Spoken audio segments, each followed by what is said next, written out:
Hello everyone, welcome to my channel BSc but easy. BSc और easy, अरे पढ़ के देखिए, मज़ा आएगा और सारे कॉन्सेप्ट्स एकदम अच्छे से क्लियर होंगे। तो आज मैं आपको पढ़ाऊंगी एजेम्प्टोड्स। ये आपकी डिफरेंशियल कैलकुलस की बुक है मैथमेटिक्स की, बीए और बीएससी में। तो उसी की यूनिट 4 का एक चैप्टर है। मैं एनईपी नई शिक्षा नीति के अकॉर्डिंग इस चैप्टर को कवर कराऊंगी। इसके मोस्ट इम्पॉर्टेंट क्वेश्चंस 3 तरह के जो पेपर में सबसे ज़्यादा पूछे जाते हैं, वो सारे क्वेश्चंस कराऊंगी विद ऑल द फॉर्मूलाज। तो वीडियो को स्टार्ट करते हैं, चलिए। एजेम्प्टोड्स होता क्या है? Tangent at infinity. इन्फिनिटी पे जो टेंजेंट होती है उसको एजेम्प्टोड्स कहते हैं। इसके जो 3 तरह के मैं क्वेश्चंस कराने वाली हूँ आज, वो हैं, पहला तरीके का क्वेश्चन है नॉन रिपीटिंग एम वैल्यूज़। इस तरह के क्वेश्चंस होंगे, इसमें हम एजेम्प्टोड्स फाइंड करेंगे। दूसरा होगा रिपीटिंग एम वैल्यू, जिसमें एम की वैल्यू रिपीट होंगी, यानी कि रूट्स जो होंगे वो 2 या 3 होंगे।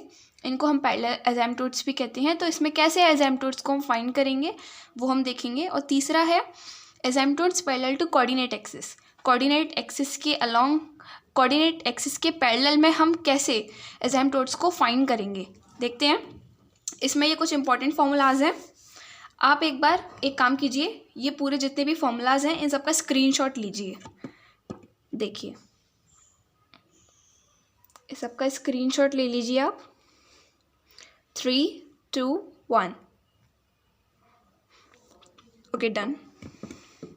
देखेंगे तो ये 3 तरह के फॉर्मूलाज हम किस तरह से अप्लाई करते हैं। तो पहले मैं ये 2 तरीके के क्वेश्चन आपको समझाऊंगी। तो देखेंगे, एक क्वेश्चन समझते हैं। क्वेश्चन जो है हमको गिवन है, find all the asymptotes of the curve 3x³ + 2x² y। और ये मतलब एक कर्व दे रखा है। क्या दे रखा है? एक कर्व दे रखा है, = 0 दे रखा है लास्ट में। ये कर्व की इक्वेशन हमको दे रखी है। जब हमें इसमें बोला क्या है, find all the asymptotes of the curve. इस कर्व के सारे एजेम्प्टोड्स हमको फाइंड करने हैं। जब हमें किसी कर्व के एजेम्प्टोड्स फाइंड करने होते हैं तो सबसे पहले हम क्या करते हैं, put y = m and x = 1। जहाँ जहाँ y है वहाँ हम 1 m पुट करेंगे, जहाँ जहाँ x है वहाँ हम 1 पुट करेंगे। कैसे करेंगे?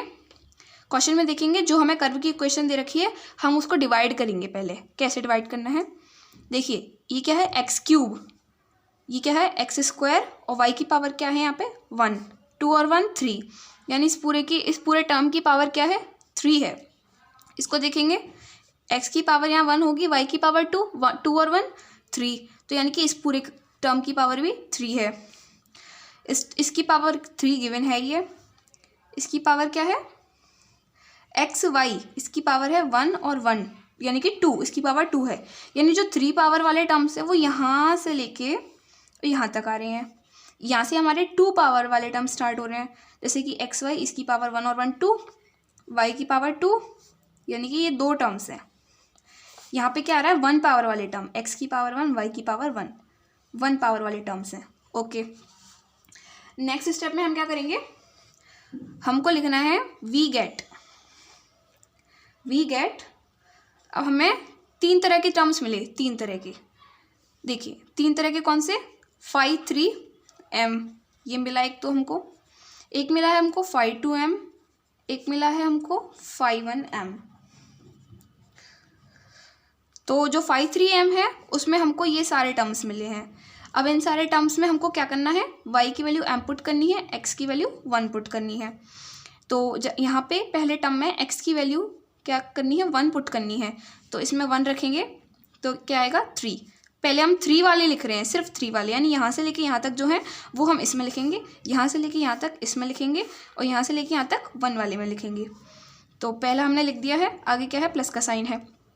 अगला देखेंगे, x² y 1, x की जगह रखना है 1 और y की जगह क्या रखना है, m, तो ये हो जाएगा 2m। वेरी इजी, माइनस का साइन है तो माइनस का साइन लगा दिया। इसमें क्या है, x की जगह 1, y की जगह m, तो हो जाएगा -7m² प्लस ये वाला क्या हो जाएगा, 2m³। 3 वाले सारे हो गए। अब 2 वाले देखेंगे, 2 वाले में क्या है, ये और ये है, तो इसमें x की जगह 1 रखेंगे, y की जगह m रखेंगे, यानी कि -14m प्लस 7m²। ठीक है, अब ये है 1 वाले में ये इसमें रखना है, तो ये हो जाएगा 4 + 5m। कुछ नहीं किया है, बस y की वैल्यू m पुट की है, x की वैल्यू 1 पुट की है, कुछ नहीं किया है इससे ज़्यादा। नेक्स्ट स्टेप में क्या करेंगे, जो हमें 3m यानी कि जिसकी सबसे ज़्यादा डिग्री है, इसकी सबसे ज़्यादा डिग्री क्या है कर्व की, कितनी डिग्री का, ये 3 डिग्री का है। सबसे ज़्यादा पावर क्या है इसकी, 3 है। जो इसकी डिग्री होती है कर्व की, उसमें जो ये 3 वाला है सबसे बड़ा है, तो यानी कि इस पूरे का हम क्या करेंगे, इसमें m की वैल्यूज़ फाइंड करेंगे, यानी m के रूट्स फाइंड करेंगे। देखेंगे, सबसे पहले लिखेंगे for the value of m put 3m = 0 रखेंगे। इस पूरे को 0 के इक्वल रख देंगे, याद रखेंगे जो सबसे बड़ा है 3 सबसे बड़ा है ना इसमें, तो 3 वाले को 0 के इक्वल रखेंगे। तो इसको हम पहले अच्छे से लिख लेते हैं, इसको हम 2m³ - 7m² + 2m + 3 अच्छे से लिख लिया, बस इसको इधर लिख लिया, इसको इधर लिख लिया, ज़्यादा कुछ नहीं किया है, बस ऑर्डर चेंज किया है। अब इसको हमने क्या करना है, 0 के इक्वल रखना है, ये वाला 0 के इक्वल रखना है। ठीक है, अब आपको एक चीज़ पता होगी, आप अभी तक क्या करते थे, फैक्टराइज करते थे। फैक्टराइज कैसे करते थे आपको कुछ इस तरह से दे रखा होता था, 2x² + 5x + 1 ऐसा कुछ दे रखा होता था। तो आप क्या करते थे, इसमें x की 2 वैल्यूज़ निकाल लेते थे, यानी x के 2 रूट्स निकाल लेते थे फैक्टराइज करके। लेकिन अभी हम क्या देखेंगे, यहाँ पे जो हमारी पावर है हाईएस्ट पावर 3 है, तो हम इसमें जो तरीका करते थे फैक्टराइज करने का वो तो लगा नहीं सकते। अब कौन सा तरीका लगाएं, तो ऐसा करते हैं, इसमें एक तरीका मैं आपको सिखाऊंगी, बहुत इजी तरीका है। देखेंगे, तरीका कुछ ऐसा है कि आपको m-1 लिख लेना है 3 जगह। 3 जगह क्यों लिखना है, क्योंकि इसकी हाईएस्ट पावर यानी कितनी डिग्री है इसकी, 3 है। आगे देखेंगे, अब है ना ये वाली जो इक्वेशन है हमको ये लानी है, कैसे लाएंगे हम इसको, इसमें सबसे पहला टर्म क्या है, 2m³। हम यहाँ पे ऐसा क्या लिखें कि उसका मल्टीप्लाई m से करने पे हमको 2m³ मिल जाए। हम 2m² लिख लें, अगर हम 2m² का मल्टीप्लाई m में करेंगे क्या मिलेगा हमको, 2m³, और इसका मल्टीप्लाई 1 में करेंगे तो क्या मिलेगा, -2m²। ठीक है जी, अब हमको नेक्स्ट टर्म क्या लाना है, ये देखिए पहला टर्म आ गया 2m³, पहला टर्म आ गया। नेक्स्ट टर्म हमको लाना है -7m²। ये कैसे लाएं, ऐसा करें, इसमें -5m लिख लें। जब आप -5m को इस पूरे से मल्टीप्लाई करेंगे तो ये क्या आएगा, -5m² + 5m, यही तो आएगा। अब देखेंगे -2m² - 5m² क्या होता है, -7m², आ गया ना -7m²। तीसरा टर्म हमको क्या लाना है, 2m कैसे लाएंगे, देखो इधर -3 लिख लो, अब इसको मल्टीप्लाई करो, -3m + 3, अब देखो 5m - 3m करो, 2m आ गया, प्लस का 3 आ गया। ठीक है, इजी था मेथड, कोई ज़्यादा इसमें कुछ नहीं था, बस सिंपली अपना थोड़ा सा दिमाग लगाना है कि क्या लिखने पे क्या आ सकता है, कैसे, और आगे इस क्वेश्चन में आप इस मेथड को अच्छे से समझ जाएंगे। अब क्या करना है, इस पूरे को 0 के इक्वल रखना था। ये जो अभी हमारा चल रहा है ये रफ वर्क चल रहा है यहाँ पे, ये आप फेयर कॉपी में, पेपर की कॉपी में इसको नहीं लिखेंगे, ये रफ वर्क है, तो इसको इसलिए मैं इसमें रफ लिख दे रही हूँ, रफ वर्क। ठीक है, ये आप अलग से करेंगे। अभी इसमें कॉमन क्या है, m-1 m-1 m-1, तो एक बार तो लिख लेंगे m-1। अगला क्या, और क्या लिखना है, जैसे हम उसमें करते थे ना, जब दो वाला जो होता था डिग्री वाला, तो उसमें हम फैक्टराइज करते थे, तो उसमें ऐसे नहीं लिखते थे हम कि जो ब्रैकेट में होता था उसको एक जगह लिख लेते थे और जो अलग अलग होता था उसको एक जगह लिख लेते। तो इसमें अलग अलग क्या है, 2m² -5m -3, ये वाला -3। ठीक है, देखेंगे m-1 को अलग लिख लिया है और ये बचे हुए को अलग लिख लिया है। ठीक है, अब यहाँ से आपका फेयर वर्क स्टार्ट हो रहा है, यहाँ तक था आपका रफ वर्क, ये आपका रफ वर्क है, यहाँ से आपका फेयर वर्क स्टार्ट हो रहा है। फेयर वर्क में ये हमें मिल गया है, अब हम इसको क्या करेंगे, ये तो हमें 1 मिल गया, इससे 1 रूट निकल आएगा। अब इसको हम फैक्टराइज करेंगे, जो हमें ये मिला है पूरे को फैक्टराइज करेंगे। इसको तो आप इजीली फैक्टराइज कर देंगे। देखेंगे क्या दे रखा है, 2m² minus 5m minus 3। Factorise करेंगे। देखिए 3 2 6 होता है। पहले जो ये होता है पहला वाला टर्म, इसको एज इट इज लिख लेते हैं, फिर ऐसे ब्रैकेट लगाते हैं, जो भी साइन दे रखा है उसको देके लास्ट में क्या साइन है, माइनस का, तो माइनस का साइन यहाँ लगा देंगे। ठीक है, अब यहाँ पे क्या है m, तो यहाँ पे m लिख देंगे माइनस 3। अब ये 3 2 6 होता है, 6 के ऐसे रूट निकालते हैं हम 2 3। ठीक है, लेकिन हमें यहाँ पे कुछ ऐसा लिखना है कि माइनस करने पे 5 आई, तो 6 - 1 लिख सकते हैं, 2m² minus 6m plus m minus 3। अभी इसमें से m 2m कॉमन ले लेंगे, 2m कॉमन ले लिया, minus m minus 3 plus m minus 3, यहाँ पे 1।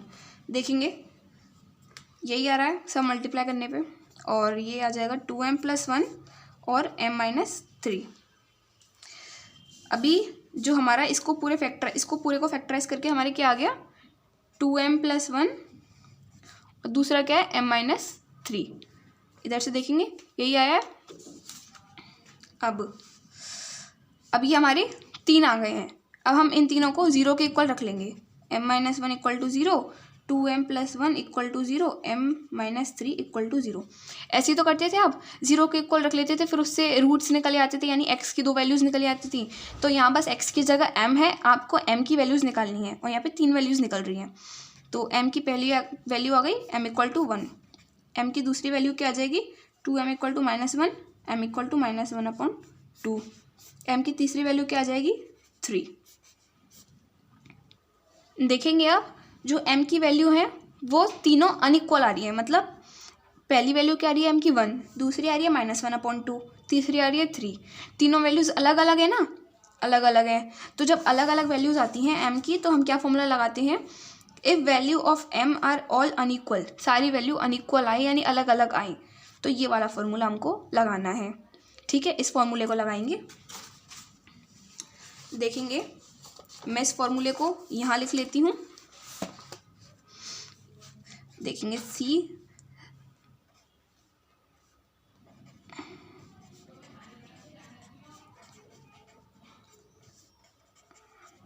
अब इस फॉर्मूले को देख के आप डर मत जाइएगा, क्योंकि जब हम इसको भी अप्लाई करेंगे ना तो ये बहुत ईजी है। For value of m when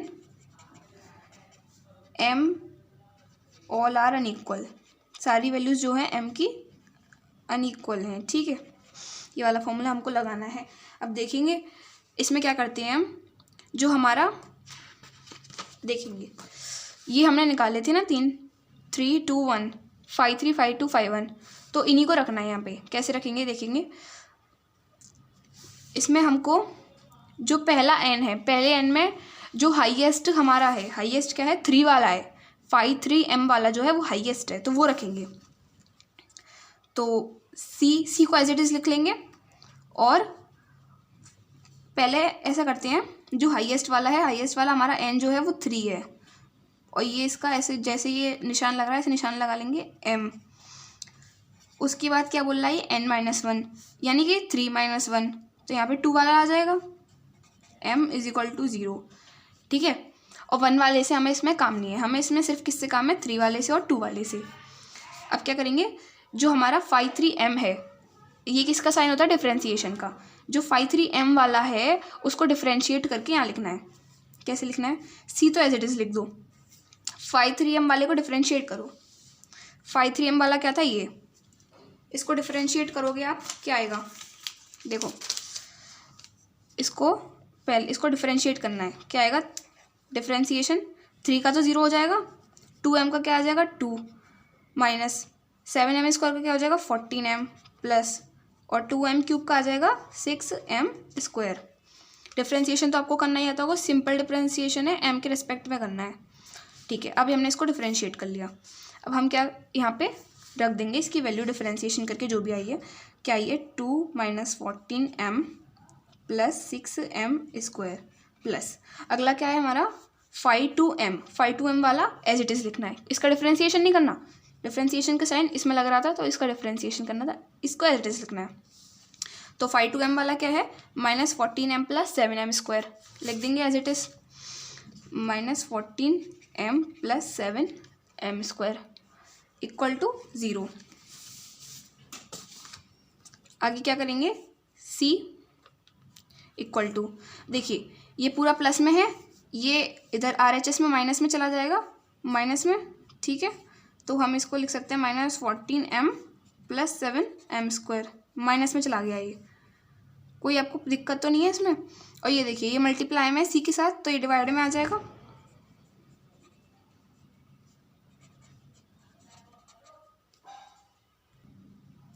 जिसको नहीं समझ में आया है वो ऐसे समझ सकते हैं कि ये जो हमारा ये इक्वेशन थी, मतलब ये जो फॉर्मूला था, हमने जस्ट इसको क्या किया है, ये जो C∅3-m था, ठीक है, इसमें ये प्लस का 5 2m था, तो हमने माइनस का 5 2m बना के RHS में ये भेज दिया है। फिर हमने क्या किया है, c = -5 2m, ये c के साथ मल्टीप्लाई में है तो ये डिवाइड में आ गया 5 3m, ठीक है। तो ये है, यही आया है, माइनस का 5 2m की वैल्यू क्या थी, ये, तो 5 2m की वैल्यू है। फिर क्या है 5 3m की वैल्यू क्या थी, ये, तो ये वैल्यू यहाँ आ गई है, कुछ नहीं किया, बस सिंपल इधर उधर पहुँचा दिया। अब हम नेक्स्ट स्टेप में क्या करेंगे, जो आपकी m की जो तीनों वैल्यूज़ आई थी, आपकी m की वैल्यूज़ क्या आई थी, 1 -1/2 और 3 लिखेंगे एट m = 1। पहले m की वैल्यू जो है 1 रखेंगे, m की वैल्यू, इसमें 3 वैल्यूज़ आई थी ना, तीनों वैल्यूज़ में m की वैल्यू जो तीनों हैं उनमें एक एक बार रख के c की 3 वैल्यूज़ निकालनी है आपको। m की वैल्यू 1 रखेंगे और c की वैल्यू निकालेंगे। c की वैल्यू कैसे निकलेगी फिर, c = माइनस, हम यहाँ पे m की वैल्यू 1 डालेंगे, 1 + 7 1 स्क्वायर 2 - 14 1 + 6 1 स्क्वायर, क्या आ जाएगा ये, माइनस का 14 + 7 और ये 2 - 14 + 6, माइनस माइनस प्लस, यानी कि ये हो जाएगा, पहले देखेंगे -14 + 7 -7 अपॉन, और ये बाहर माइनस चल ही रहा है यहाँ पे, ये क्या होगा, 6 और 2 8, -14 और 8, -14 और 8,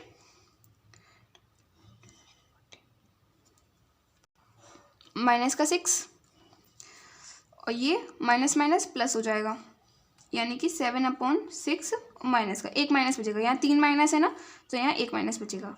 तो c की वैल्यू क्या आ गई, -7/6, यानी कि m की वैल्यू रखने पे आपकी c की कुछ वैल्यू आ गई इस इक्वेशन के अकॉर्डिंग, इसमें रखी है हमने c की वैल्यू। अब हमने क्या करना है, हमको इस क्वेश्चन में क्या बोला था, असाइम्पटोड्स फाइंड करो। असाइम्पटोड्स फाइंड करने के लिए y = mx + c में जो आपकी m की वैल्यू आई है और जो c की वैल्यू आई है वो डाल देंगे। y = m की वैल्यू क्या है 1 × x प्लस c की वैल्यू क्या आई है -7/6, तो -7/6। तो इससे आपको क्या मिल गया, LCM लेके आप इसको इधर पहुंचा सकते हैं, क्या जाएगा ये 6y = 6x - 7। तो आपका जो पहला असाइम्पटोड आया है वो क्या है, 6y = 6x - 7। ये तो आ गया आपका पहला आंसर। किस पर आया था ये, एट m = 1, जब आपने m की वैल्यू 1 डाली थी।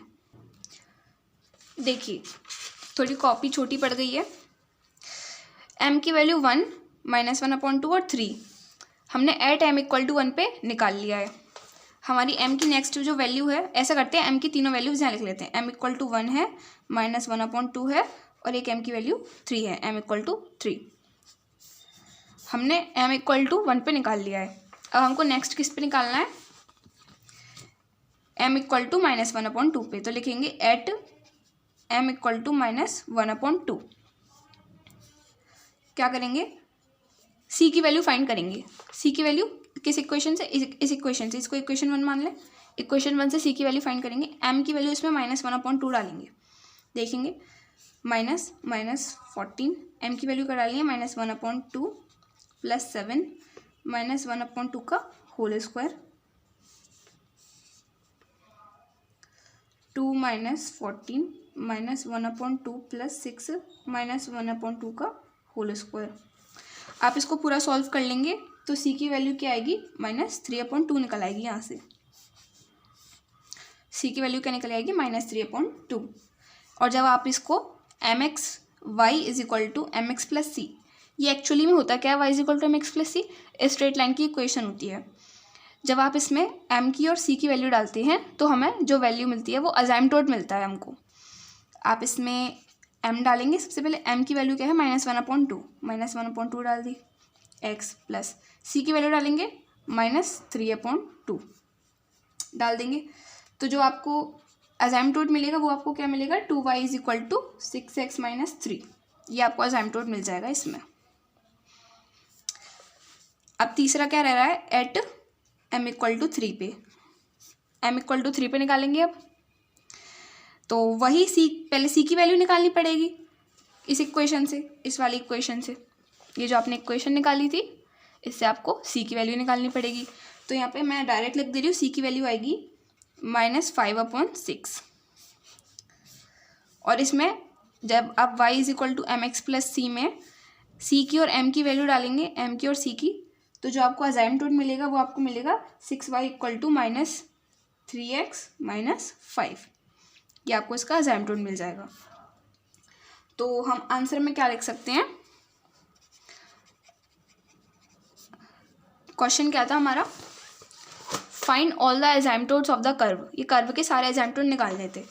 तो जो पहला असाइम्पटोट आया वो तो आया ये, लिखेंगे आंसर 6y = 6x - 7, पहला आंसर तो ये आया। दूसरा आंसर क्या आया, m = -1/2 पे असाइम्पटोट ये आ रहा था, 2y = 6x - 3, और m की वैल्यू 3 डालने पे असाइम्पटोट ये आ रहा था, 6y = -3x - 5। तो all are asymptotes of the given curve. Given curve के सारे असाइम्पटोट हमने निकाल लिए, 3 असाइम्पटोट निकल के आए हैं। तो ऐसा होता है, जो आपका ये कर्व जो इक्वेशन दे रखी थी इसकी डिग्री क्या थी, 3। जब आप जो कर्व की डिग्री दे रखी होती है उतने असाइम्पटोट निकल सकते हैं ज़्यादा से ज़्यादा। यानी अगर इसकी डिग्री 3 है तो ज़्यादा से ज़्यादा इसके 3 असाइम्पटोट निकल सकते हैं, 3 से ज़्यादा नहीं निकल सकते। 3 से खाली कम निकल सकते हैं पर 3 से ज़्यादा नहीं निकल सकते। समझे इस बात को। एक और चीज़ देखेंगे, एक नोट डालेंगे, ये आपको अलग से डालना है। असाइम्पटोट बेसिकली होते क्या हैं, असाइम्पटोट्स आर y = mx + c। असाइम्पटोट यही होता है, बस इसमें y m की और c की वैल्यू डालने पे असाइम्पटोट निकल के आता है। ठीक है, तो आपको ये पहले टाइप का क्वेश्चन तो समझ में आ गया होगा। जब हमारे m की तीनों वैल्यूज़ अनइक्वल हो तो हम इस फॉर्मूले से असाइम्पटोट निकालते हैं। अब हम इस फॉर्मूले का यूज़ करना सीखेंगे कि जब हमारी 2 value of m are same, जब हमारी m की 2 वैल्यू सेम हो तो हम असाइम्पटोट कैसे निकालेंगे। देखेंगे, क्वेश्चन है find asymptotes of the cubic curve. हमें क्यूबिक कर्व दे रखा है जो कि है ये, हमें इसके असाइम्पटोट निकालने हैं। तो सबसे पहले तो जब आपको इक्वल में कुछ भी दे रखा हो तो आप क्या करो, इसको LHS में पहुंचा दो, मतलब एक पूरी इक्वेशन बना लो जो 0 के इक्वल हो। तो मैं इसको यहीं सही कर दूं, मैं इसको इधर पहुंचाऊंगी तो क्या बन जाएगा, ये -1 = 0 बन जाएगा, -1 = 0। यहीं सही कर दिया मैंने। ऐसे कर लेंगे आप पूरी इक्वेशन को, मतलब 0 के इक्वल लाना है। ठीक है, अब आप इसमें पहला स्टेप क्या होता है, पुट x = 1 और y = क्या रखते हैं, m रखते हैं। ठीक है, अब इसको डिवाइड करेंगे इक्वेशन को। तो सबसे हाईएस्ट डिग्री क्या है इसकी, 3। तो 3 वाले एक जगह लिख लेंगे। 3 वाले कौन कौन से हैं, ये है, इसकी पावर 1 है तो 2 और 1 3, ये भी 3 वाला है। आगे देखेंगे 2 और 1 3, ये भी 3 वाला है, ये तो 3 वाला है ये। ठीक है, 3 वाले यहाँ पे ख़त्म हो गए, यहाँ से स्टार्ट हो रहे हैं 2 वाले। अब ये 2 वाला है, यहाँ से 2 वाला है, ये भी 2 वाला है, 1 और 1 2, ये भी 2 वाला है। ठीक है, यहाँ पे हैं 1 वाले, इसकी पावर 1 इसकी पावर 1 वाले हैं यहाँ पे। ठीक है, और -1, इसमें तो x और y है ही नहीं तो इसको हम इंक्लूड नहीं करेंगे, ये अलग है। जब हमें ये तीनों मिल गए, अब हम क्या करेंगे, वी गेट, सबसे पहले क्या लिखते हैं, we get 5 3m phi 3m लिखेंगे, फाई 2m लिखेंगे और फाई 1m लिखेंगे। ठीक है, अब फाई 3m में क्या करना है, जो 3 वाले हैं वो लिखने हैं और x की वैल्यू 1 पुट करते जाएंगे, y की वैल्यू m पुट करते जाएंगे। तो y की वैल्यू m पुट करेंगे यहाँ पे m³ माइनस x की वैल्यू 1 और y की वैल्यू m, तो -5m²। आगे क्या होगा, प्लस का 8m, इधर क्या होगा माइनस का 4। बस अब यहाँ से है 2 वाले, तो 2 वाले जो हैं इसमें डालेंगे 2 वाले, तो -3m की पावर 2 प्लस 9xy, इसका क्या हो जाएगा प्लस का 9m -6x² यानी कि -6 आ जाएगा। हम बस x की वैल्यू 1 डाल रहे हैं और y की वैल्यू m डाल रहे हैं, ज़्यादा कुछ नहीं कर रहे हैं और इनको अलग अलग लिख रहे हैं डिग्री के हिसाब से। तीसरा क्या है 2y यानी कि 2m हो जाएगा, ये 2m - 2।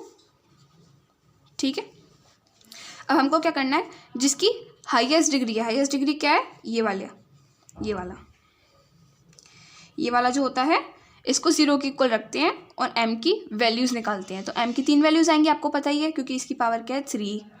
तो इसको क्या लिखेंगे, फॉर वैल्यूज़ ऑफ m की वैल्यू फाइंड करने के लिए हम क्या रख रहे हैं, फाई 3m वाले को 0 के इक्वल रख रहे हैं, इस पूरे को 0 के इक्वल रख रहे हैं।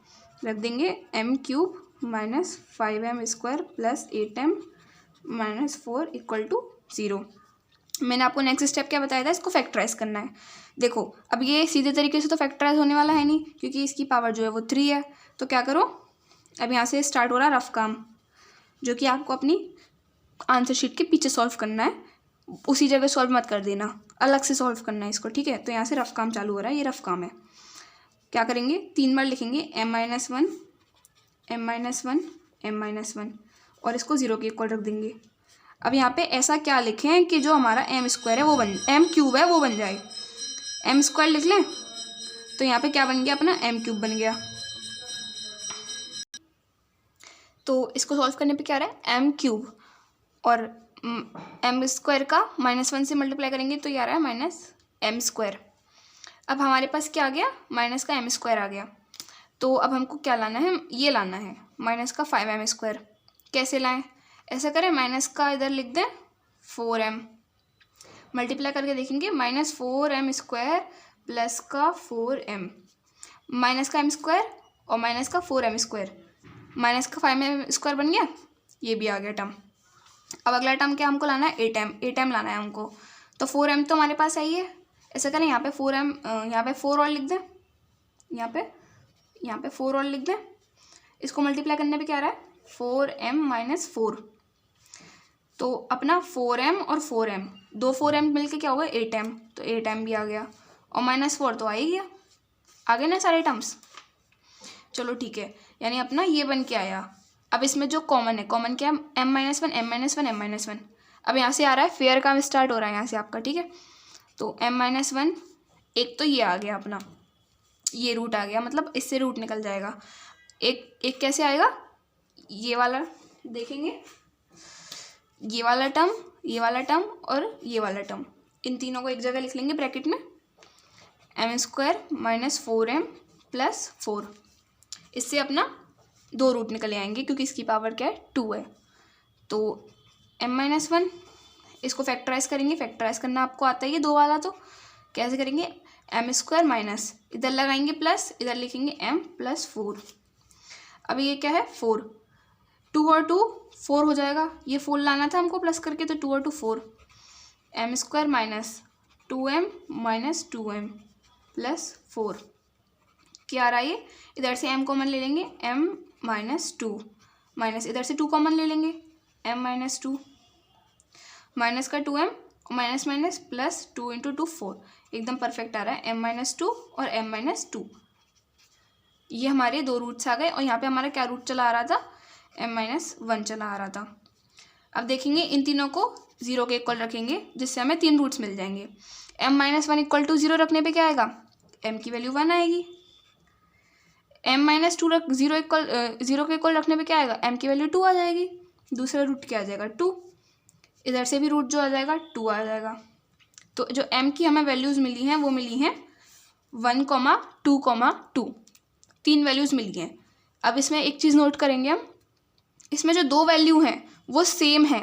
क्या है? सेम है। 2 और 2 जो आ रहा है वो सेम आ रहा है।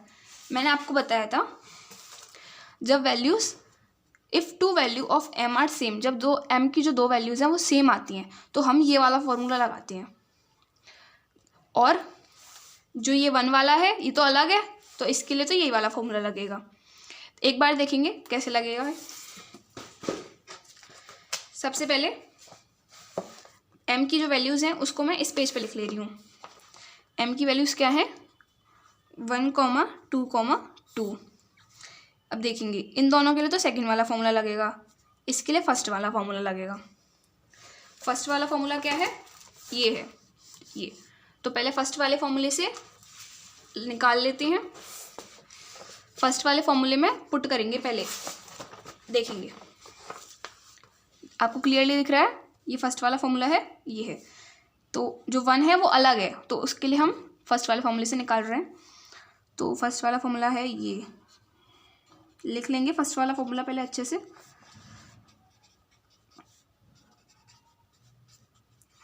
ठीक है।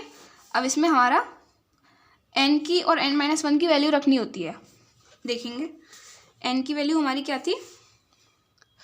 सबसे बड़ी जो वैल्यू है वो 3 है, उससे छोटी है 2, तो 3 और 2 आ जाएंगे यहाँ पे। तो यानी n की वैल्यू आ जाएगी 3 और यहाँ पे क्या आ जाएगी 2, 3 और यहाँ पे आ जाएगी 2। बाकी चीज़ें लिख लेंगे एज इट इज़। ठीक है।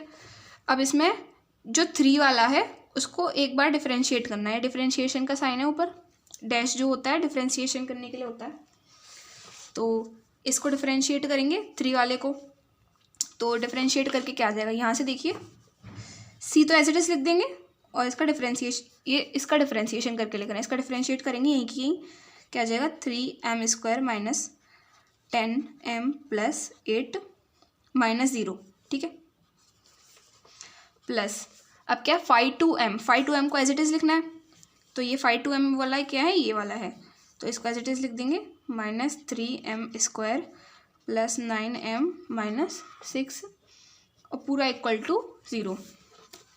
अब क्या करना है देखेंगे। अब हमने c की वैल्यू निकालनी होती है, इसमें से c की वैल्यू निकालनी होती है तो हम क्या करते हैं, इसको तो उधर पहुंचा देते हैं, इसको RHS में पहुंचा देंगे। तो ये ऐसे नहीं बन जाएगा,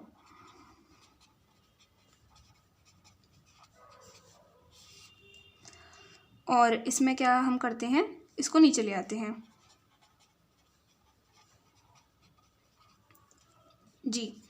ठीक है। अब हमने c की वैल्यू है, c की वैल्यू हमने मतलब वो इक्वेशन बना ली, इक्वेशन 1 वो वाली इक्वेशन बना ली। अब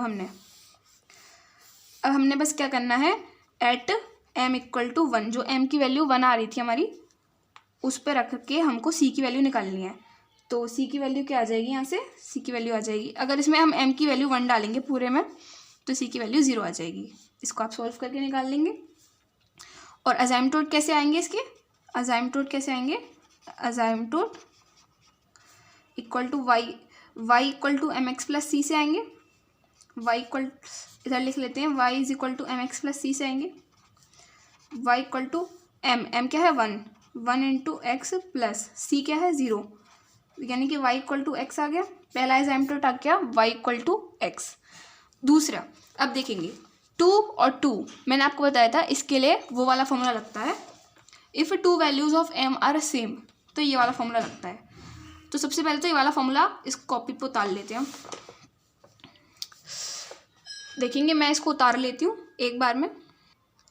देखेंगे मैंने वो वाला फॉर्मूला यहाँ पे उतार लिया है, if 2 value of m are same, जब m की 2 वैल्यूज सेम होती हैं तो हम ये वाला फॉर्मूला लगाते हैं। अब इसमें हमने क्या करना है, n की वैल्यूज़ रखनी है सबसे पहले, n-1 और n-2, यानी कि इसमें 3 वैल्यूज़ रखनी पड़ेंगी। 3 वैल्यूज़ हमारे पास है ना, 3 2 1, इसमें 1 वाला भी यूज़ हो जाएगा। तो रखेंगे सबसे पहले में तो 3 वैल्यू रख देंगे। क्या रखेंगे, इधर तो रख देंगे 3, इधर क्या रख देंगे 2, इधर क्या रखेंगे 1, बाकी सब एज इट इज़ लिख लेंगे। c² 2 factorial m plus c m plus m is equal to 0। ये हमने इसके अकॉर्डिंग बना लिया, क्वेश्चन के अकॉर्डिंग। अब हमने क्या करना होता है इसमें कि m की वैल्यू डालनी होती है, नहीं पहले तो आप क्या करेंगे कि ये है ना, ये इसको पूरे को निकालेंगे, इस पूरे को कैसे निकालेंगे भाई, देखो ये क्या है, फाई का डबल डिफरेंशिएशन दे रखा है, फाई 3m का डबल डिफरेंशिएशन दे रखा है। अब तुम्हारा फाई 3m क्या था, फाई 3m था ये वाला, इसको तुमको डबल डिफरेंशिएट करना है। डबल डिफरेंशिएट कर लोगे, जो सी स्क्वायर 2 फैक्टोरियल है इसको तो डाल दो एज इट इज़। अब फाई 3m वाले को डबल डिफरेंशिएट करो। देखो हमने यहाँ पे फाई 3m वाले को एक बार डिफरेंशिएट किया था यहाँ पे, तो ये आ रहा था। अब इसको डबल डिफरेंशिएट करना है तो दैट्स सी कर लें, 6m - 10 ये आ जाएगा, प्लस फिर क्या सी डालना है, सी डाल दिया। अब हमने फाई 2m वाले को एक बार डिफरेंशिएट करना है, तो फाई 2m वाला क्या है, ये वाला है, तो इसको एक बार डिफरेंशिएट कर लो, ब्रैकेट में लिख देना सब। तो इसको डिफरेंशिएट करेंगे -6m + 9, वेरी इजी। अब क्या करना है, फाई 1m वाला जो है एज इट इज़ लिखना है प्लस करके। फाई 1m वाला क्या है, 2m - 2 है, लिख लेंगे एज इट इज़ करके और इक्वल टू 0 डाल देंगे। ठीक है जी। अब हमने इसमें जो हम इक्वेशन बनाई थी ना, हमने यहाँ पे इक्वेशन नहीं बनाई थी, ये वाली इक्वेशन, ऐसे हमने ये इक्वेशन बना ली। अब देखो इसमें तुम सी की वैल्यू अलग से निकालो, जैसे तुमने इसमें पूरा जो ये टर्म है ना इसको सी के इक्वल रख लिया था। अब हम इसमें इतना झंझट कर रहे हैं क्यों, अब क्योंकि इसमें सी निकालोगे यार तुम, तो देखो इसमें से भी निकालना पड़ेगा, इसमें से भी निकालना पड़ेगा। ऐसे करो, इसको ऐसे छोड़ दो, ये तुमने बना ली इक्वेशन, अपनी वही वाली इक्वेशन बना ली जिससे तुम निकालते हो एम की वैल्यू, तो इसको इक्वेशन 2 मान लो यहीं की यहीं पे। अब तुमने क्या करना होता है कि तुमने पहले एट m = 1 पे निकाल लिया, अब तुमने m की वैल्यू 2 पर निकालनी है, 2 पर निकालनी है, तो 2 2 बार आ रहा है ना, तो इसलिए हमने ये वाला फॉर्मूला लगाया, ये वाला। ठीक है, तो अब 2 रखेंगे तो लिखेंगे एट m = 2 पे, एट m = 2 पे, तो m = 2 पे, तो m की वैल्यू यहाँ 2 डाल दो, बस 2 डाल दो m की वैल्यू, तो ये आ जाएगा c² फैक्टोरियल 2, यहाँ पे 2 डालोगे तो क्या आएगा, 6 × 2 = 12, 12 - 10 2 बचेगा, प्लस c, यहाँ पे क्या आ जाएगा 2 डालने पे -12 + 9, -12 + 9 कितना होगा, -3, तो इसको डायरेक्ट -3 लिख दो। आगे प्लस यहाँ पे 2 डालने पे 4, 2 × 2 = 4, 4 - 2 2 बचेगा, 2 = 0। ठीक है जी। अब यहाँ से सी की वैल्यू निकाल लो, सी की वैल्यू निकाल लो। अब देखो तुमको पता है फैक्टोरियल 2 क्या होता है, फैक्टोरियल 2 कैसे सॉल्व करते हो तुम, ऐसे नहीं सॉल्व कर रहे थे कि फैक्टोरियल, देखो फैक्टोरियल 2 जो था तुम उसको ऐसे तो सॉल्व करते थे 2 × 1 है ना, या फिर ऐसे फैक्टोरियल 2 तुम्हें ऐसे दे रखा होता था तो तुम उसको 2 × 1 लिख देते थे, यही तो करते थे। तो इसको 2 × 1 नहीं लिख दोगे तुम, इसको 2 × 1 लिख दो, तो 2 × 1 यानी कि यहाँ पे ये देखो c² × 2 × 1, और यहाँ पे क्या है ऊपर 2 है, प्लस यहाँ पे क्या है c है और -3 है, तो ये इधर ऐसे नहीं हो गया, -3c प्लस का 2 = 0, 2 से 2 कट गया। अब देखो c² - 3c + 2 = 0, अगले पेज पे लिख लें इसको, c² - 3c + 2 = 0, +2 = 0। अब देखो इसको तुम फैक्टराइज कर लोगे, देखो कैसे फैक्टराइज करोगे यार, यहाँ पे प्लस डाल लोगे, यहाँ पे c डाल लोगे, और बस ऐसा कुछ लिखना है कि प्लस करने पे 3 आ जाए, तो 2 + 1 लिख लें, c² - 2c -c + 2 = 0, और इधर डाल लोगे तुम c - 2 c - 2, यहाँ पे कुछ नहीं तो 1 है। ठीक है जी। अब यानी c की वैल्यू 1 आ गई, कैसी आई देखो, c - 1, c - 2 और c - 2, तो c - 2 लिख लिया एक बार, तो ये आ गया। अगला क्या आ रहा है c - 1, तो ये c - 1 आ गया। अब इनको दोनों को 0 के इक्वल रख लो, c की वैल्यू एक तो आ गई 1, c की वैल्यू एक आ गई 2, 2 वैल्यूज़ आ गई c की। अब जब हमारी c की वैल्यू आ गई, हमारे पास क्या होता है कि m की वैल्यू और c की वैल्यू होती है, फिर हम अजैम्पटोड निकाल लेते हैं। तो y = mx + c में ये दोनों वैल्यूज़ डाल लो, y = m क्या रखा था हमने, m रखा था 2, m 2 रखने पे सी की 2 वैल्यूज़ आई हैं, तो m2 रखने पे सी की पहली वैल्यू डालो, ये आ गई। अब दोबारा डालो mx प्लस सी, यहाँ पे फिर से m2 रखो और सी की वैल्यू डालो जो दूसरी वाली आई है, ये आ गई। तो यानी कि इसके 2 असेम्प्टोड आपके क्या आ गए, ये। बहुत इजी। देखो तुम्हारा ये क्वेश्चन था 3 डिग्री का क्वेश्चन था, 3 डिग्री का कर्व था, मतलब तुम्हारा पहला असेम्प्टोड तो तुमने निकाल लिया यहाँ पे, ये वाला y इक्वल टू एक्स। दूसरा असेम्प्टोड तुमने ये निकाल लिया, तीसरा ये निकाल लिया, आगे। अब बस तुम एक चीज़ ध्यान रखना कि जो इसमें जो चीज़ रिपीट हो रही है ना, m का जो रूट है वो रिपीट हो रही है जो वैल्यू, उसके लिए तो तुम दूसरा वाला फॉर्मूला लगाओगे। और जो ये है 1, ये रिपीट नहीं हो रहा ना, तो इसके लिए पहला वाला फॉर्मूला लगाओगे। देखो अगर तुम्हारी m की वैल्यू होती 2,2,2, मतलब तीनों ही वैल्यूज सेम है, तीनों ही सेम वैल्यूज हैं, तो तुम कौन सा फॉर्मूला लगाओगे, तो तुम ये वाला फॉर्मूला लगाओगे, तीसरा वाला। If 3 value of m are same then you have to use this formula. Okay, वही करना है, पूरा वही है, बस लास्ट में ये फॉर्मूला लगा देना है, असेम्प्टोड निकल आएंगे आपके। ठीक है जी, आगे देखेंगे असेम्प्टोड पैरेलल टू कोऑर्डिनेट एक्सिस। अब ये जो है ये नया टॉपिक है, हमने इसमें क्या करना होता है कि असेम्प्टोड पैरेलल टू कोऑर्डिनेट एक्सिस के जो पैरेलल में असेम्प्टोड्स है वो निकालते हैं। सबसे पहले हम देखेंगे asymptotes parallel to X axis के पैरेलल में हम असेम्प्टोड कैसे निकालेंगे। The coefficient of highest power of X equating to 0। जो एक्स है उसका जो क्वेश्चन में एक्स की हाईएस्ट पावर है उसके कोफिशिएंट को 0 के इक्वल रखना है। नहीं समझ आया ना? नहीं आया, मैं अभी क्वेश्चन से समझाऊंगी, बहुत अच्छे से समझ में आएगा। ऐसे क्या करना है, अगर asymptote parallel to Y axis निकालना है, put coefficient of highest power of Y equal to 0। जो वाई की हाईएस्ट पावर है उसके कोफिशिएंट को 0 के इक्वल रखना है। क्वेश्चन से समझेंगे, बहुत अच्छे से समझ में आएगा। अभी रुक जाओ, तुम्हारा क्वेश्चन आ रहा है। देखो ये तुम्हारा क्वेश्चन आ गया है, अब हमको इसके अकॉर्डिंग ये क्वेश्चन को सॉल्व करना है। क्वेश्चन क्या बोल रहा है, find asymptotes parallel to X axis and Y axis. ये दे रखा है, इसमें वाई एक्सिस और एक्स एक्सिस के पैरेलल में असेम्प्टोड फाइंड करने हैं। ऐसा कर इसको हटा दें। अभी देखो हमने आपको क्या बताया था कि जब आपको असेम्प्टोड निकालने हो, असेम्प्टोड्स पैरेलल टू एक्स एक्सिस निकालने होते हैं, तो आप क्या करते हैं, एक्स एक्सिस की जो एक्स की हाईएस्ट पावर है उसके कोफिशिएंट को 0 रखते हैं। अब देखो इस क्वेश्चन में एक्स की हाईएस्ट पावर क्या है। देखो एक यहाँ पे एक्स की पावर क्या है, एक्स स्क्वायर। यहाँ पे क्या है, इसको मल्टीप्लाई करके ये क्या हो जाएगी, एक्स की पावर 4 हो जाएगी। एक्स की पावर 4 हो जाएगी। चलो इसको खोलना ब्रैकेट को, एक्स की power 4 minus 4a square X square, ये मैंने ब्रैकेट खोल लिया और कुछ नहीं करा। तो यहाँ एक्स की हाईएस्ट पावर क्या है, यहाँ पे 2 है, यहाँ पे 4 है, लेकिन हमको पूरे क्वेश्चन में देखना होता है। तो एक्स की हाईएस्ट पावर 4 है। अब एक्स की हाईएस्ट पावर 4, इसका कोफिशिएंट क्या है, 1 है, या इसका कोफिशिएंट क्या है, 1 है, कुछ नहीं है तो 1 ही है, तो उसको हमको 0 के इक्वल रखना है। अब 1 को 0 के इक्वल रखने का तो कोई मतलब ही नहीं है, यानी कि इसमें हम क्या बोल देंगे, there are no asymptote parallel to x axis. There are no asymptote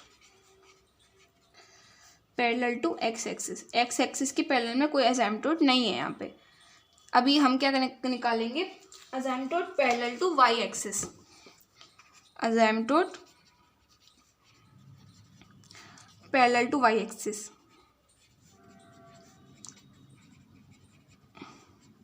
अब देखेंगे y की हाईएस्ट पावर क्या है। यहाँ y की पावर क्या है, 2, यहाँ तो y है ही नहीं, यानी कि y की पावर क्या है, हाईएस्ट पावर 2 है इस क्वेश्चन में। तो इसका कोफिशिएंट क्या है पूरा, इसका कोफिशिएंट पूरे का ये वाई स्क्वायर का कोफिशिएंट ये है, तो इस पूरे को 0 के इक्वल रखेंगे, रख देंगे X square minus A square equal to 0, रख दिया भैया। अब इसको सॉल्व कर लो, X square equal to A square, यहाँ पे क्या होगा, यहाँ पे ये है, ऐसा करें, इसको ऐसे मत करो, इसको ऐसे करो, X square minus A square, ये फॉर्मूला होता है ना A square minus B square वाला, उससे खोल लो, एक्स प्लस ए और x minus B, a plus B A minus B तो करते हो, इक्वल टू 0। उस वाले फॉर्मूले से खोल लिया है, यानी x की यहाँ पे जो वैल्यूज़ आ गई, क्या आ गई, x plus A equal to 0 आ गई, दूसरी वैल्यू आ गई x minus B equal to 0, यानी x की वैल्यू आ गई माइनस ए, x की वैल्यू आ गई b। तो ये अच्छा एक चीज़ देखेंगे, यहाँ b नहीं आएगा, यहाँ पे a आएगा, x plus A X minus A, sorry मुझसे गलती हो गई। तो यहाँ पे x की दो वैल्यूज़ आ गई, माइनस ए और a। तो इस क्वेश्चन के असाइनमेंट्स क्या आ गए, x equal to plus minus A, बस यही वाले आए हैं। पैरेलल टू वाई एक्सिस वाले तो आए हैं, और ये वाले तो आए ही नहीं, क्योंकि ये है ही नहीं, यहाँ पे है ही नहीं। एक और क्वेश्चन करेंगे, उससे और अच्छे से समझ में आएगा। क्वेश्चन देखेंगे, ये आपको क्वेश्चन दे रखा है, आपको इसमें असाइनमेंट फाइंड करनी है। तो पहला हम निकाल लेते हैं असाइनमेंट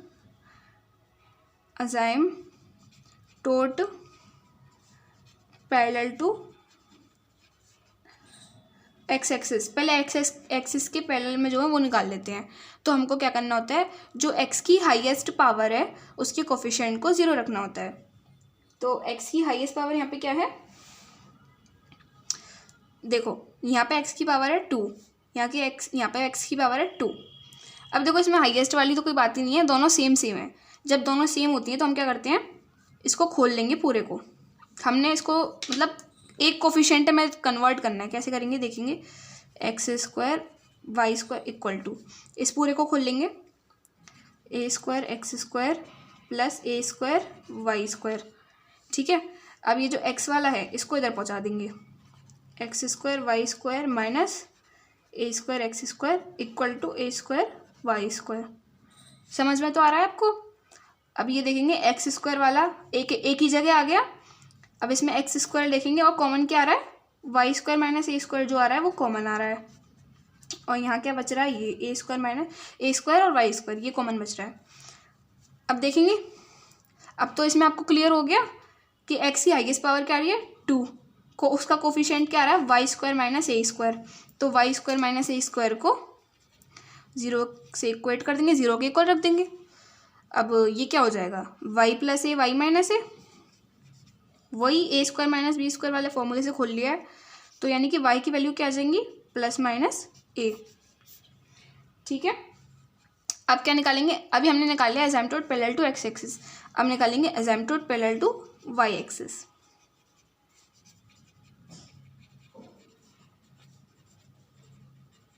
बहुत ईजी है ये वाला। तो इसमें जो y की हाईएस्ट पावर है, y की हाईएस्ट पावर क्या है, y की पावर 2, y की पावर 2, तो वही करेंगे। क्या काम किया था अभी हमने, देखेंगे वाई स्क्वायर ऐसा करते हैं, इसको भी खोल लेते हैं। खोल के क्या आ रहा है, X square Y square equal to A square X square plus A square Y square, यही तो आ रहा है खोल के, ये अलग पेपर है, ठीक है। तो अब इसमें जो वाई स्क्वायर वाले टर्म्स हैं उनको एक जगह ले आएंगे, X square Y square minus A square Y square equal to A square X square. अब इसमें वाई स्क्वायर कॉमन ले लेंगे, वाई स्क्वायर कॉमन लेके क्या बच रहा है, X square minus A square बच रहा है, और यहाँ ए स्क्वायर एक्स स्क्वायर बच रहा है। अब वो हमको मिल गया ना, वाई स्क्वायर का कोफिशिएंट मिल गया, वाई की हाईएस्ट पावर 2, उसका कोफिशिएंट ये रख देंगे 0 के equal, X square minus A square Y का कोफिशिएंट मतलब वाई की हाईएस्ट पावर का कोफिशिएंट इक्वल टू 0 रख देंगे। तो इसकी जो आएगी क्या आएगी, X plus A X minus A equal to 0, यानी एक्स की वैल्यू क्या आ जाएगी, प्लस माइनस ए। तो इस क्वेश्चन से हमें क्या पता चलता है कि ये क्वेश्चन था, इसके हमने 4 असाइनमेंट निकले, Y equal to plus A, Y equal to minus A, X equal to plus A, X equal to minus A, ये हमने इसके निकाल लिया असाइनमेंट। चलिए एक और क्वेश्चन देखेंगे इसमें। ये जो है इम्पॉर्टेंट क्वेश्चन है, एग्जाम में बहुत पूछा जाता है ये वाला। इसके असाइनमेंट निकालने हैं एक्स के पैरेलल में और वाई के पैरेलल में। तो सबसे पहले ये जो इक्वेशन है इसको सॉल्व कर लेते हैं। तो एलसीएम ले लेंगे, एक्स स्क्वायर वाई स्क्वायर, इधर क्या बचा, A square Y square minus बचा X square B square equal to 1, ये इधर पहुँचा देंगे।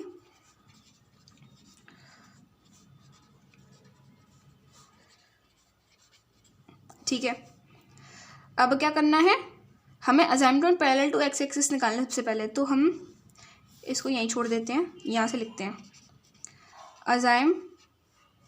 अजाइमटोट्स पैरेलल टू एक्स एक्सिस के पैरेलल वाले बता रही हूँ पहले मैं। तो यानी एक्स की जो हाईएस्ट पावर है उसके कोफिशिएंट को 0 के इक्वल रखना है। एक्स की हाईएस्ट पावर क्या है, यहाँ पे 2 है, यहाँ पे भी 2 है, तो 2 वाले एक जगह ले आए पहले। a square Y square equal to X square Y square plus इधर इसको इधर ले गए हैं एक्स स्क्वायर बी स्क्वायर। क्या बच रहा है, ये एक्स स्क्वायर कॉमन लेने पे Y square plus B square ये बच रहा है। ठीक है, तो Y square plus B square को किसके इक्वल रखना है, 0 के इक्वल। Very good. अब क्या करेंगे, वाई स्क्वायर इक्वल टू इसको ले जाएंगे माइनस बी स्क्वायर और ये है स्क्वायर, तो ये वहाँ जाके क्या हो जाएगा अंडर रूट ये। तो आप एक चीज़ देखेंगे, ये जो है हमारा क्या आ गया, ये इमेजिनरी रूट आ गया। इमेजिनरी रूट आपने अपनी पुरानी क्लासेस में पढ़ा होगा कि जब ये अंडर रूट में माइनस आ जाता है किसी नंबर के साथ तो ये जो होते हैं इमेजिनरी नंबर होते हैं। इमेजिनरी नंबर आपने पढ़े थे ना, आई से जो होते हैं, आई से डिनोट करते हैं जिनको, तो ये इमेजिनरी नंबर आ गया। इमेजिनरी रूट है, जब इमेजिनरी रूट होता है तो मतलब कि वो अजाइमटोट नहीं होता, फिर इसका मतलब कि अजाइमटोट एग्जिस्ट नहीं कर रहा है। एक नोट डालेंगे, if m is equal to imaginary, अगर जो आपका रूट आ रहा है वो इमेजिनरी आ रहा है, then we can not find, तो उसका जो हम अजाइमटोट है वो फाइंड नहीं कर सकते। इमेजिनरी रूट होने पे उसका अजाइमटोट फाइंड नहीं किया जा सकता। ठीक है, तो इसके नो अजाइमटोट्स हैं इसकी। ठीक है, नो अजाइमटोट्स। नेक्स्ट क्या करेंगे, asymptote parallel to X axis निकाल लिया, वाई एक्सिस के पैरेलल निकालेंगे, तो लिखेंगे asymptotes parallel to Y axis. X की वाई की हाईएस्ट पावर के कोफिशिएंट को 0 के इक्वल रखेंगे। ये हमारी इक्वेशन थी। तो इसमें सबसे पहले वाई की हाईएस्ट पावर क्या है, वाई स्क्वायर और वाई स्क्वायर, इसको एक जगह ले आते हैं, तो A square Y square minus X square Y square equal to X square B square, ये आ रहा है ना, और Y square A square minus X square B square, ये आ रही है। A square minus X square, Y square का कोफिशिएंट क्या आ रहा है, A square minus X square, तो A square minus X square को 0 के इक्वल रख देंगे। इससे हमारे रूट निकल आएंगे, ये ए प्लस एक्स हो जाएगा, ए माइनस एक्स हो जाएगा ए स्क्वायर माइनस बी स्क्वायर वाले फॉर्मूले से। तो यानी कि ए की वैल्यू क्या आ जाएगी, प्लस माइनस एक्स। देखेंगे ये एक्स की वैल्यू आएगी ना, इसमें ए की वैल्यू क्यों आएगी, एक्स की वैल्यू निकालते हैं ना हम, तो एक्स इक्वल टू क्या आ जाएगा माइनस ए, और यहाँ से X equal to plus A.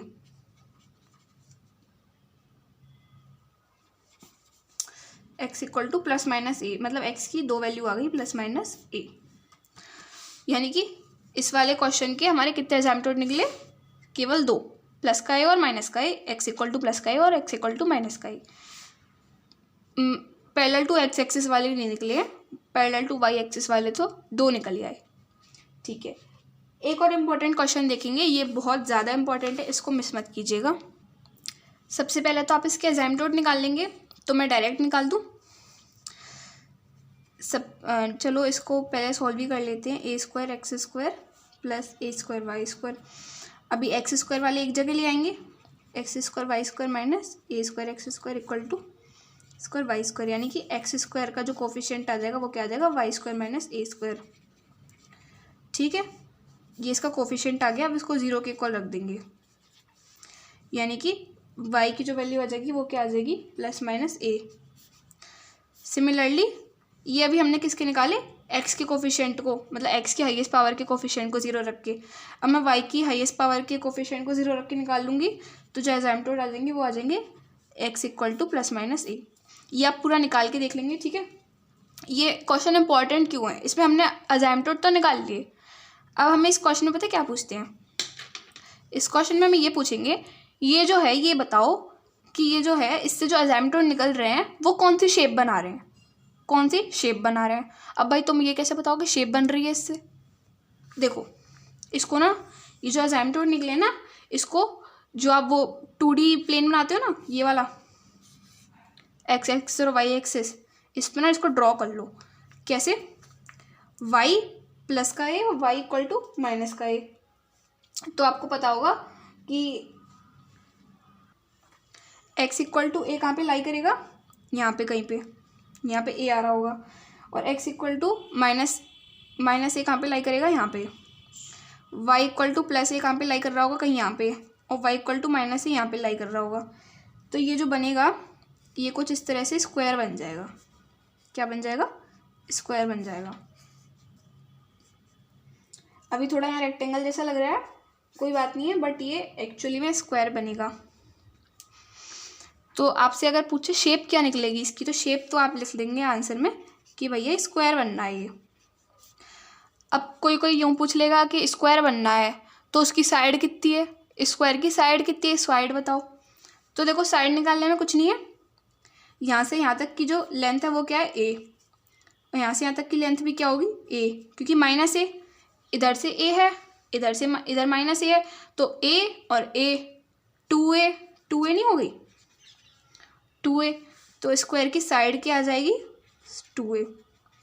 और ये तो आपको पता ही होगा कि स्क्वायर की चारों साइड इक्वल होती हैं, तो चारों साइड 2a आ जाएंगी। आप भले इधर से निकाल के देख लीजिए, यहाँ से यहाँ की जो डिस्टेंस होगी वो क्या होगी, a, यहाँ से यहाँ की डिस्टेंस भी क्या होगी, a और a 2a, तो इसकी साइड आ गई 2a। तो हमने इससे पैरेलल असाइमटोड्स निकालना सीख लिया, मतलब कोऑर्डिनेट एक्सिस के पैरेलल जो असाइमटोड निकालते हैं वो हमने सीख लिया है। आगे बस 2-3 चीज़ें और आप पढ़ लेंगे। पोलर असाइमटोड्स, पोलर असाइमटोड्स का फॉर्मूला याद कर लेंगे, ये वाला r sin alpha minus theta minus f1 alpha upon f0 इसका dash alpha is equal to 0। आप ये वाला फॉर्मूला याद कर लेंगे, ये पोलर असाइमटोड्स का फॉर्मूला होता है। और दो चीज़ और आप याद कर लेंगे, number of asymptotes of a curve of nth degree at most n। जैसे मैंने आपको बताया था, आप 3 डिग्री वाला ले रहे थे, 3 डिग्री का कर्व ले रहे थे, तो उसके m की वैल्यू उसके जो असाइमटोड निकल रहे थे वो कितने निकल रहे थे, 3 निकल रहे थे, हर बार 3 ही तो निकल रहे थे। तो इसमें यही है कि अगर आप एक nth डिग्री का कर्व लें तो उसके कितने असाइमटोड निकलेंगे, तो ये बोल रहा है एट मोस्ट n, ज़्यादा से ज़्यादा n निकलेंगे। मैंने आपको बताया था ना कि अगर 3 डिग्री वाला हम कर्व लेंगे तो उसके ज़्यादा से ज़्यादा 3 असाइमटोड निकलेंगे, उससे ज़्यादा नहीं निकलेंगे, उससे कम निकल सकते हैं भले ही। तो वही है। एक और है, a closed curve has infinitely many asymptotes. Close curve जो होता है उसके काफ़ी सारे, इनफाइनाइटली अनंत असाइमटोड्स होते हैं। तो इस चैप्टर के इंपॉर्टेंट क्वेश्चंस यहीं पे ख़त्म होते हैं। तो आप इस वीडियो को लाइक कर दीजिएगा, आपकी थोड़ी भी हेल्प हुई हो तो, और वीडियो को अपने दोस्तों के साथ शेयर कीजिएगा, और हमारे चैनल को सब्सक्राइब कीजिएगा, और बेल आइकन को प्रेस कर दीजिएगा ताकि आप हमारे अगले वीडियोस के नोटिफिकेशन को बिल्कुल भी मिस ना करें। अच्छे से पढ़िएगा और बहुत अच्छा पेपर दीजिएगा। All the very best. Thank you.